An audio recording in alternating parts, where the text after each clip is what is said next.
क्या आपने कभी सोचा है जो जिंदगी हम जी रहे हैं, जिनसे हम मिल रहे हैं, जो हम कर रहे हैं या करने वाले हैं या कहीं ना कहीं होने वाला है, उसके पीछे कौन सी रूल और कौन सी साइंस लगी है? कोई तो होगा जो सब कुछ प्रॉपर नाप तोल के चीजों को चला रहा है। और जब बात साइंस की हो रही तो साइंस तो अभी हाल फिलहाल कुछ सालों से हमारे जीवन में इंट्रोड्यूस हुई है।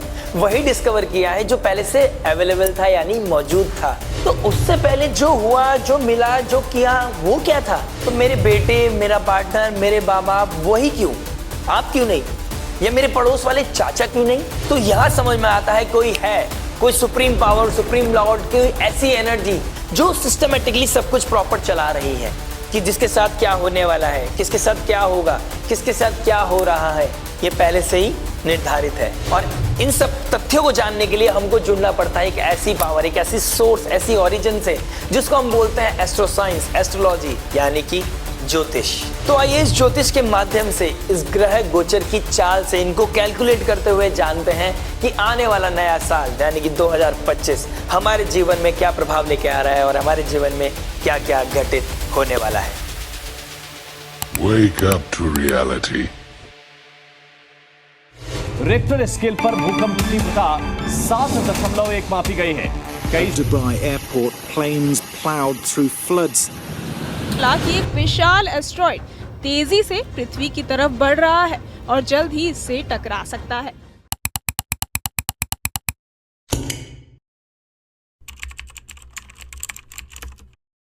मंगल भवन अमंगल हारी द्रबहुषु दशरथ अजर बिहारी, सियावर रामचंद्र की जय। हेलो दोस्तों, आप सभी का स्वागत है वैदिक वन एस्ट्रोलॉजी यानी आपके अपने लाइव जीपीएस में। आइए करते एक मंगल चर्चा नववर्ष के बारे में, यानी कि 2025 नंबर 9 मंगल के वर्ष के बारे में। और जब बात हो रही है मंगल के साल के बारे में तो एक महासंग्राम को जानना भी बहुत जरूरी है जो होने वाला है ग्रहों के बीच, यानी सूर्य, मंगल, शनि और राहु के बीच में। क्योंकि आज हम जानने वाले हैं उस चक्रव्यूह के बारे में, आज हम बात करेंगे उस महासंग्राम, उस ग्रह युद्ध के बारे में, यानी कि आज हम चर्चा करने वाले हैं उस महाभारत के बारे में। एक ऐसी महाभारत जो बीते कुछ समय से हमारे जीवन में चल रही है। बस अब समय है ये निर्धारित होने का कि कौन इस महाभारत का दुर्योधन है और कौन अर्जुन, किसके हिस्से में नारायणी सेना गई और किसके हिस्से में स्वयं नारायण। चलिए समझा देता हूँ। जिनको ये लगा बीते कुछ समय में उनके पास नेम है, फेम है, पावर है और वो कुछ भी कर सकते हैं या कर रहे हैं, कोई नहीं है ये निर्धारित करने वाला कि उनके कर्म कैसे हैं, तो वो साल है 2025 का। यानी ये समय है ये निर्धारित होने का कि कौन इस महाभारत में जीतने वाला है और किसको पराजय मिलने वाली है। अब भी नहीं समझे? चलिए थोड़ा और सरल करते हैं। बीते कुछ साल में या समय में हम लोगों के साथ बहुत कुछ घटित हुआ है, यानी कि जैसे स्वभाव का बदल जाना या असल स्वभाव या नियत का सामने आना, अपनों को पराया और पराये को अपना समझ लेना। वैसे कहा जाता है जोड़ियां ऊपर वाला बनाता है, लेकिन उस नीति को तोड़ के अपनी नीति निर्धारित करना, कुछ कंफर्ट जोन के लिए, चंद पैसों के लिए मर्यादा को तोड़ना, किसी और में सुकून ढूंढना, स्पेशली ये हुआ है लास्ट बीते 4 वर्षों में।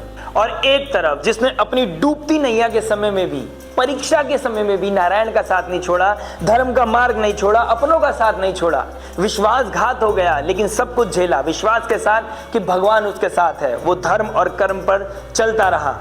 असल में वही होगा इस महाभारत का असली अर्जुन।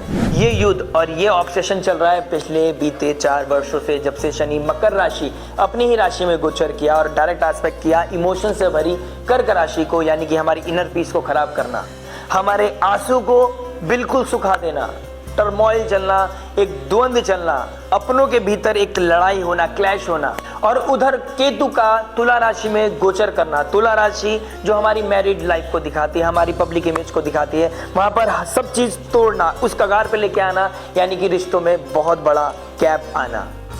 उसके बाद शनि का मूल त्रिकोण राशि में जाना, सूर्य के ऊपर दृष्टि, सूर्य की राशि के ऊपर दृष्टि करना, राहु का गुरु की गोचर, यानी कि गुरु की राशि, मोक्ष की राशि, ज्ञान की राशि में प्रभाव डालना, यानी कि एक बहुत बड़ा चक्रव्यूह दिखा रहा है जो इम्पैक्ट कर रहा है हमारी माइंड, बॉडी और सोल को, यानी कि एक ऐसी परीक्षा जो हमारी लाइफ को बना भी सकती है और बिगाड़ भी सकती है।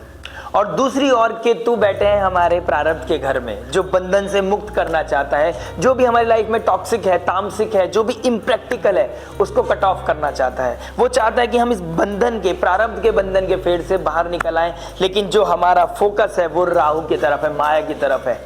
यानी कि जो 4 दिन की चांदनी है वो हमारी जिंदगी में एक बहुत बड़ी सजा बन सकती है अगर हमने अभी भी ब्रेक नहीं लगाया तो।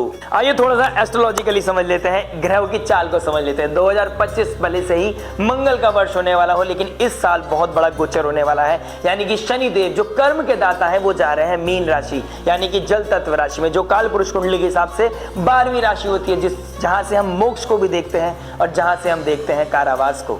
यानी कि एक ऐसा साइन पाइसेस यानी मीन राशि दिखाती है 2 मछलियों को भी, यानी कि एक मछली दूसरे को चेस कर रही है। एक इसका बहुत ही सरल सार है कि इस साल में कोई आपका साथ छोड़े ना छोड़े, कर्म आपका साथ बिल्कुल नहीं छोड़ने वाला।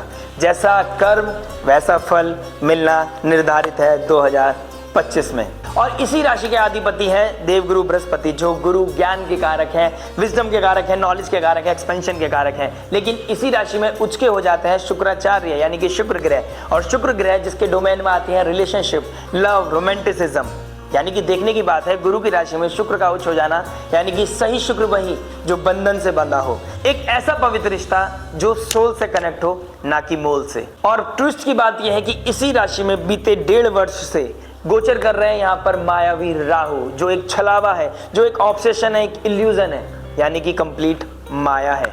और यही माया 2025 में युति बनाएगा शुक्र के साथ, यानी कि maya will take over all the gyan. ये वो समय होगा जब 28 जनवरी 2025 के बाद माया पीक पर जाएगी, यानी कि एडिक्शन का बढ़ना, सेक्सुअल एक्टिविटीज का बढ़ना, extra marital affairs, secret affairs बहुत पीक पर जाएंगे। इलीगल मीडियम के थ्रू इनकम का राइज होना, फैशन और एंटरटेनमेंट इंडस्ट्री का बाउंड्री ब्रेक करना, मानो ऐसा लगने लगेगा सही और गलत के पैमाने गायब होने लगे हैं। यानी कि यहाँ राहु एम्पलीफाई करेगा शुक्र की एनर्जी को, आपके अंदर ऑब्सेशन बढ़ाएगा, फॉरेन कल्चर, फॉरेन पीपल की तरफ आपका अट्रैक्शन बढ़ाएगा। यानी ऐसा फील होने लगेगा कि अगर आप प्यार नहीं दे रहे, चलिए मैं कहीं और ढूंढ लेता हूं। लेकिन अगर पॉजिटिव एस्पेक्ट को देखें तो अगर आप म्यूजिशियन हैं, क्रिएटिव पर्सनालिटी हैं, आप कोई आर्टिस्ट हैं, तो आपको रातों रात नेम फेम मिल सकता है, आप सेंसेशन बन के बाहर निकल के आ सकते हो, दुनिया पब्लिक आपको अप्रिशिएट करेगी। लेकिन माया का प्रभाव आसपास जरूर रहेगा, तो धर्म की टॉर्च हमेशा जलाकर रखें। यानी कि हमारे पास अब 2 रास्ते हैं, एक तरफ धर्म के मार्ग को पकड़ने का, या फिर एक तरफ माया की तरफ घुसते चले जाने का। यानी कि एक ऐसा चक्रव्यूह जहां तो आप जा तो सकते हैं, वापस नहीं आ सकते। यानी कि अगर आपकी कुंडली में राहु केतु के साथ शुक्र की युति बनी हुई है, या फिर शुक्र नीच राशि के बैठे हैं, या फिर आपकी दशांतर दशा शुक्र की या राहु या केतु की चल रही है, या फिर कोई मेलिफिक इंपैक्ट शुक्र के आसपास बना हुआ है, या फिर उधर हम बात करने वाले हैं शनि और मंगल की युति के बारे में, उस ग्रह युद्ध के बारे में भी। अगर आप शुक्र, मंगल और शनि की दशांतर दशा से भी गुजर रहे हैं तो आपको समझने की जरूरत है। और जब हम बात शुक्र और मंगल और शनि की कर रहे हैं, उस ग्रह युद्ध की कर रहे हैं, तो आइए समझते हैं शनि और मंगल के ग्रह युद्ध के बारे में भी। अब बात करते हैं 2025 की असल ग्रह युद्ध के बारे में, यानी कि राहु, मंगल और शनि के बारे में। करंटली मंगल वक्री अवस्था में ट्रांजिट करेंगे 21 जनवरी को जेमिनी यानी मिथुन राशि में। मिथुन राशि में वक्री मंगल के समय हम कम्युनिकेशन से रिलेटेड मिसअंडरस्टैंडिंग को क्लियर करने की कोशिश करेंगे, लेकिन इसी वक्त हम रेस्ट्रिक्टेड या फिर हम डेस्परेट भी फील कर सकते हैं।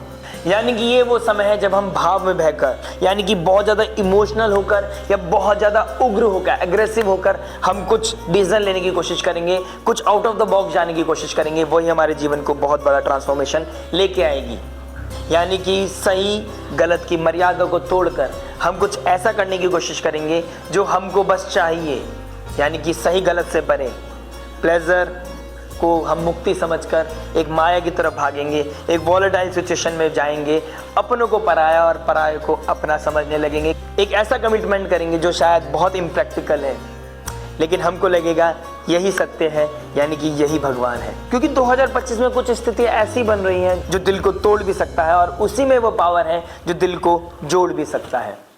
शनिदेव का ट्राइन में बैठना मंगल से, यानी कि मंगल का अप्रैल में जल तत्व राशि में आना, शनि का जल तत्व राशि में जाना, राहु के साथ युति बनाना, और 29 मार्च को जो ग्रह युद्ध होने वाला है, यानी कि सूर्य, शुक्रदेव, मरकरी, राहु शनिदेव स्वयं एक साथ युति बनाएंगे। जहां भी आपका पाइसेस साइन पड़ रहा है वहां पर बहुत ही एग्रेसिव, एक बहुत ही बड़ा मंथन, एक बहुत ही बड़ा ट्रांसफॉर्मेशन देखने को मिलेगा आपको 2025 में।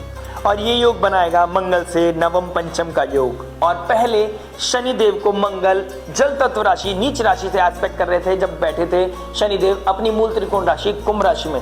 लेकिन जब शनिदेव 29 मार्च 2025 को चले जाएंगे मीन राशि में, उसी के 4 दिन बाद यानी 3 अप्रैल को मंगल आ जाएंगे अपनी जल तत्व राशि नीच राशि में। और उसी के साथ साथ शुक्र ग्रह और बुध ग्रह भी बहुत ही क्लोज डिग्री पे वक्री अवस्था में मीन राशि में ही क्लैश करेंगे।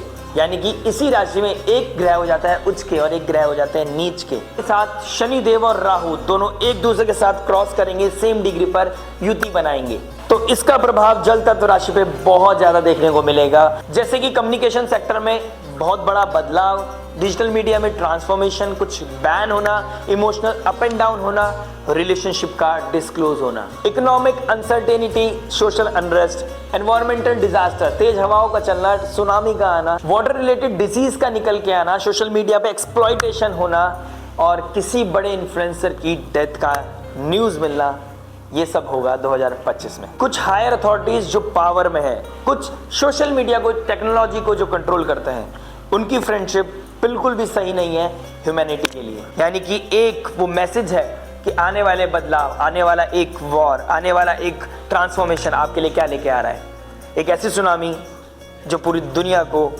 बदल सकती है। और ये बड़ा बदलाव, ये ट्रांसफॉर्मेशन हमारे जीवन को हिट करेगा मार्च के मंथ में। यानी कि मार्च 2025 में ये सब गोचर भी होने वाला है, ये मंथन भी होने वाले हैं, ग्रह युद्ध होने वाला है।